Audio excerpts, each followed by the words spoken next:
సమీక్ష చేస్తే మేము వెళ్ళి మద్దతు ఇచ్చినాం. కుర్చేసుకొని కూర్చొని తుమ్మిళ్ళని పూర్తి చేయలేదు, కానీ మందేసుకొని ఫామ్ హౌస్లో బోర్ల బొక్కలో వండుకున్నాం.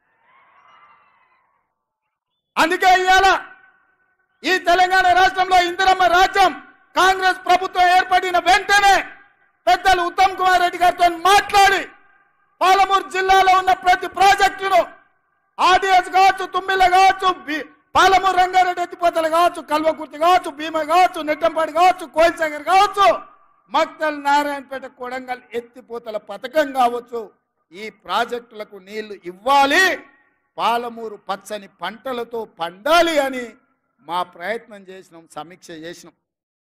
అందుకే మిత్రులారా, ఈ వేదిక మీద నుంచి ఒక్క మాట చెప్పదలుచుకున్నా.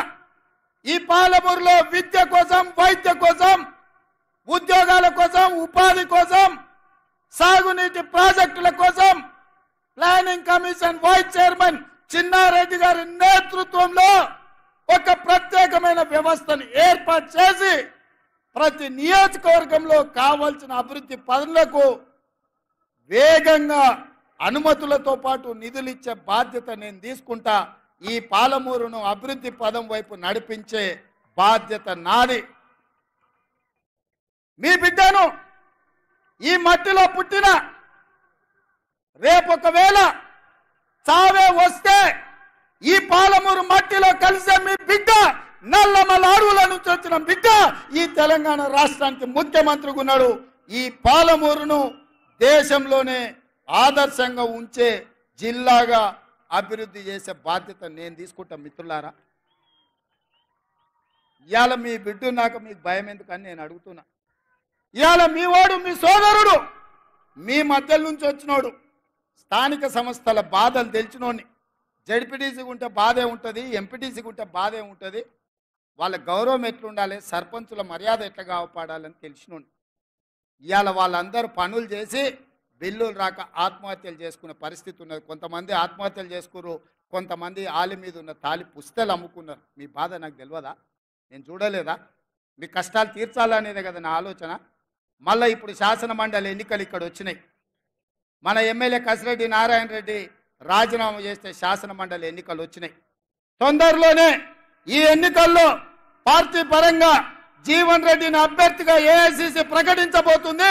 శాసన మండలి ఎన్నికల్లో ఆనాడు నన్ను ఎట్లయితే గెలిపించారో కాంగ్రెస్ పార్టీ తరఫున జీవన్ రెడ్డిని ఈ పాలమూరు శాసన మండలి ఎన్నికల్లో గెలిపించండి. ఈ రాష్ట్రానికి, ఈ జిల్లాకు ఉపయోగపడతాడు. ఎంపీటీసీల, జడ్పీటీసీల మర్యాద కాపాడతాడు. మీ పెండింగ్ బిల్లులను విడుదల చేపించే బాధ్యత జీవన్ తీసుకుంటాడు, సహకరించే బాధ్యత నేను తీసుకుంటా.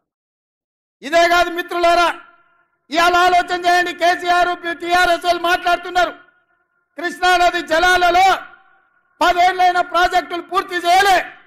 రోజమ్మ పెట్టిన రాగి సంకటి, నాటికోడు పులుసు తిని బల్చి అల్సిచ్చి ఇవాళ కృష్ణానది జలాలు రాయలసీమలకు తరలించకపోతుంటే, పోతిరెడ్డిపాడు పొక్క పెద్దదైనా, ముచ్చుమరిలో నీళ్లు పోయినా, మాల్యాలలో లిఫ్టులు పెట్టిన కేసీఆర్ నోట్లో ఏం పెట్టుకున్నాడని నేను అడుగుతున్న. 10 ఏళ్ళు ఎందుకు మాట్లాడలే? మేము వచ్చినాక కొట్లాడి మేము ఆపాలనే ప్రయత్నం చేస్తుంటే మా కాళ్ళలో కట్టె పెడుతున్నాడు, మా కాళ్ళు పట్టి గుంజుతున్నాడు. నీలాకేమన్నా తాగుపోతున్నా, నేనేమన్నా తిరుగుపోతున్నా? కేసీఆర్ తాగుతోటి దిగుతోటి మాట్లాడనికే నేను కేసీఆర్ని కాదు, నేను మీ రేవంత్ అన్నాను. పొద్దునైనా, మధ్యాహ్నమైనా, రాత్రైనా, అర్ధరాత్రి అయినా హోష్లో ఉండేటోని, మీ సహకారంతో జోష్లో పనిచేసేటోని. నాకా నువ్వు చదువు చెప్పేది? ఇవాళ ఆయన కోరిక అంత ఒక్కటే, ఈ పిల్లగాడు అయ్యిండు, నా కొడుకుని చేద్దామనుకున్నా, నా తర్వాత కానీ పిల్లగాడు అయ్యిండు, గా పాలమూరోడు అయ్యిండు అని మన మీద అసూయతోని ద్వేషం కక్కుతున్నాడు. సిగ్గుండాలని కేసీఆర్. ఇవాళ హరీష్ రావు అంటుండు, అసెంబ్లీకి ఎందుకు రాలేదా అంటే మా మామకు ఒంట్లో బాగాలేదని. ఒంట్లో బాగాలేనోడు నల్లగొండెం గాడిదలంగా ఆయనకి పోయినా అని నేను అడుగుతున్నా. మొన్నటి ఎన్నికల్లో ప్రజలు బోర్ల బొక్కలేసి బొక్కలు ఇరగొడితే ఇంట్లో వండుకోకుండా ఇవాళ సిగ్గు లేకుండా వీధుల్లో తిరిగి కాంగ్రెస్ పార్టీని తిడుతున్నాడు. కాంగ్రెస్ ఏం చేయలేదని. ఇవాళ నేను ఒక మాట ఈ వేదిక మీద నుంచి తెలంగాణ 4 కోట్ల ప్రజలకు నేను ఒక మాట చెప్పదలుచుకున్న మీడియా మిత్రుల ద్వారా. రెఫరెండం 90 రోజులు రేపటికి అవుతుంది.